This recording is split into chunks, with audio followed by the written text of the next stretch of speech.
என்ன Maggi Maggi 5 நிமிஷத்துல செஞ்சு சாப்பிட்டுக்கலாம். அந்த அளவுக்கு உணவு கெட்ட உணவா சாப்பிட்ட பிறகு நம்முடைய லிவர் என்ன ஆகுது, ஃபேட்டி லிவரா மாறுகிறது. அந்த ஃபேட்டி லிவரை அது இருக்கிற கொழுப்பை இந்த ரமலானுடைய மாதத்தில் நாம் இருக்கும்போது அந்த ரமலானுடைய மாதத்தில் இருக்கும்போது நம்முடைய லிவருடைய ஃபேட்டி லிவரை குறைக்கும்.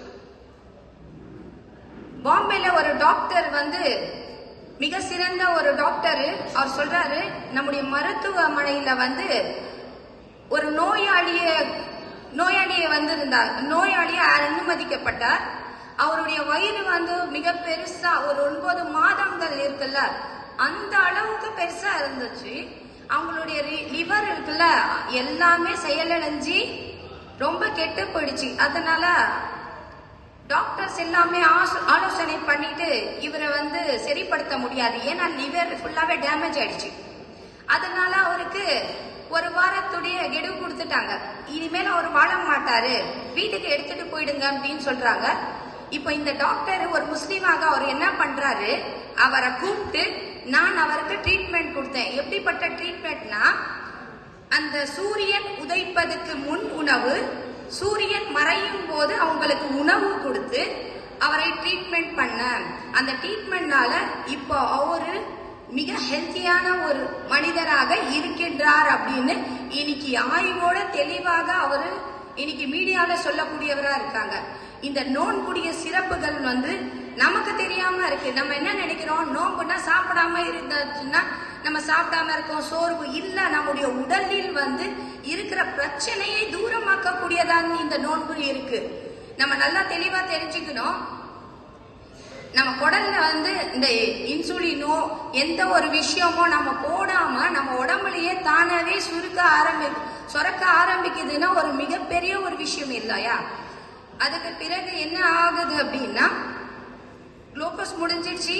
அதுக்கப்புறம் அது கொழுப்பு என்ன பண்ணது, கொழுப்பை கரைக்க ஆரம்பிச்சாச்சு. உடம்புல கெட்ட கொழுப்பு எடுத்ததுக்கு அப்புறம் உடலில் எடையை குறைக்குது. அதுக்கு பிறகு என்ன ஆகுது அப்படின்னா, உடம்புல இருக்கிற மெட்டபாலிசமை சீர்படுத்துது. மெட்டபாலிசம் நம்முடைய உடல் இருக்கிற சீர்படுத்ததுக்கு பிறகு என்ன பண்ணுது அப்படின்னா, நம்முடைய செரிமான கோளாறு, செரிமானம் இருக்குல்ல, நம்ம உணவு சாப்பிட்டுட்டே இருக்கும் போது நமக்கு சீக்கிரமா செரிமானம் ஆகாது. இப்ப இது ரெஸ்ட் நமக்கு. அப்ப செரிமானம் அதுவும் சரிப்படுத்துது. இரண்டாவது என்ன அப்படின்னா, கல்லீரலை அதுவும் ரெஸ்ட்ல இருக்கு. அதுக்கப்புறம் சிறுநீரகம், இந்த 3க்கும் வேலை இல்லை, ரெஸ்ட். இல்லைன்னா சாப்பிட்டுட்டே இருக்கோம்ல, அது 3 ரெஸ்ட் இருக்கிறதுனால அது தனக்கு தானாவே புதுப்பிச்சுக்குமா. அது ரீஜெனரேட் ஆயிட்டே இருக்கும், புதுசா அது உருவாக்கி கொண்டே இருக்கும். அதே மாதிரி இந்த யூரின் ட்ராக்ட், இப்போ சிறுநீரகம் என்ன பண்ணும் அப்படின்னா, அதுக்கு வேலையே இல்லாம இருக்கும் போது என்ன பண்ணுதுன்னா, அதோடைய ஃபில்டரை அதுவாவே தயார் செஞ்சு சரி செய்து கொள்ளுகிறது. இன் ஃபியூச்சர், இனிமே வரக்கூடிய காலங்களில் யாரெல்லாம் நோன்பு இருக்கிறார்களோ அவருக்கு டயாலிசிஸ் என்ற டயாலிசிஸ் செய்யக்கூடிய நிலையமையே வரவே வராது. இன்னைக்கு பாத்தீங்கன்னா டயாலிசிஸ் எங்கேயோ ஒருத்தர் 2 பேர் தான் பண்ணிட்டு இருந்தாங்க. இப்போ ஹாஸ்பிட்டல் தனியாவே டயாலிசிஸ் கிளினிக்கே ஓபன் பண்ணிருக்காங்க.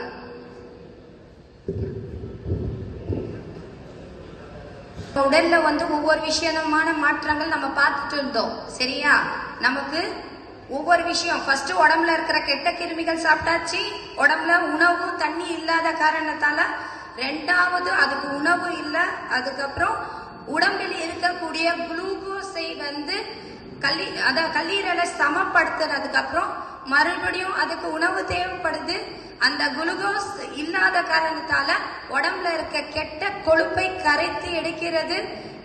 அதுக்கு பிறகு என்ன பண்ணுது அப்படின்னா, நம்முடைய குடலை, அதாவது என்ன, ஜீரண சக்தி அதிகரிச்சு அந்த வேலையில கல்லீரலை, அதுக்கப்புறம் சிறுநீரகம், இது 3ஐயும் என்ன பண்ணுது அப்படின்னா ரெஸ்ட்ல இருந்து அது தனக்கு தானாவே சரிப்படுத்திக் கொள்ளுது. அதுக்கப்புறம் சிறுநீரகத்தில் ஃபில்டர்ஸும் அது தனியா ரெடி பண்ணதுனால அது கிட்னி 2ம் ரெஸ்ட். ஒரு விஷயம் ரெஸ்ட் கொடுத்தோம்னா அதோடைய செயல்பாடு நல்லா இருக்கும். அப்போ இந்த நோம்புடைய காலத்துல நம்ம ரெஸ்ட் கொடுக்கும் போது இன் ஃபியூச்சர் எப்பவுமே நம்ம டயாலிசிஸ்க்கே போகக்கூடாது. அந்த அளவுக்கு நம்முடைய உடலை ஆரோக்கியப்படுத்தக்கூடாது. இந்த வேலையெல்லாம் முடிஞ்சிடுச்சு. அதுக்கு பிறகு எங்க போகுது அப்படின்னு பார்த்தோம்னா BDNF என்ற பிரைன் டிரைவ் நியூரோ தெரபிக் ஃபேக்டர். இது என்ன அப்படின்னா இந்த புரோட்டீன் எங்க போகுது? நேரா மூளைக்கு போகுது. மூளைக்கு போயிட்டு இது புதிய நரம்புகளை உருவாக்குது. அதுக்கு பிறகு ஞாபக சக்தி அதிகரிக்குது. அதுக்கப்புறம் ரத்த அழுத்தத்தை, மன அழுத்தத்தை குறைக்கிறது. இப்போ இருக்கிறது எல்லாருக்கும் மன அழுத்தம் அதிகமாக இருக்கு. ஒரு நோன்புடைய நிலையில் இருக்கும் போது ஞாபக சக்தியும் அதிகம் இருக்கு. எல்லாருக்கும் ஞாபக சக்தி எல்லாம் குறைஞ்சிடுச்சு இல்லையா? ஏன்னா எல்லாம் மொபைல பார்த்து எந்த பொருள் வச்சோம் கூட ஞாபகம் இல்லாம போயிடுச்சு. அப்போ உங்களுடைய ஞாபக சக்தி அதிகரிக்கணும் அப்படின்னு பார்த்தோம்னா இந்த நோன்பு தான் உங்களுக்காக சிறந்தது. அப்போ ஞாபக சக்தி அதிகரிக்குது. அதுக்கப்புறம் என்ன பண்ணுது அப்படின்னா நம்முடைய உடலில் இருக்கக்கூடிய நமக்கு ரத்த அழுத்தத்தை, மன அழுத்தத்தை கட்டுப்படுத்துகிறது. அது இல்லாம இன்ஃப்ளமேஷன், டாக்டர் எதுவும் சொல்லுவாங்க, என்ன உங்க உடம்புல இன்ஃப்ளமேஷன் ஒரு விதமான வீக்கம். அந்த வீக்கத்தை உடம்பில் இருக்க பகுதியிலிருந்து குறைக்கிறது. சுப்ஹானல்லாஹ், பாருங்க, எல்லாருக்கும் முகம்லாம் வீங்கி கிடக்கும், கை கால் எல்லாம் வீக்கமா இருக்கும். அந்த வீக்கத்தை கூட இந்த நோன்பு சிறப்புல வீக்கத்தை கூட குறைக்கக்கூடியதாக இருக்கு. சுப்ஹானல்லாஹ். அதுக்கு பிறகு நோன்பு இருப்பதால் அதனால நம்முடைய உடலில் இருக்கக்கூடிய பாக்டீரியா, வைரஸ் வளருவதற்கு அந்த நீர்ச்சத்து மற்றும் நீர்ச்சத்து இருப்பதனால் நோய் எதிர்ப்பு சக்தி கூட நம்முடைய உடலில் அதிகரிக்கிறது. இது பாத்தீங்கன்னா முழுக்க சயின்ஸ் மூலமாக தான் நான் சொல்றேன்.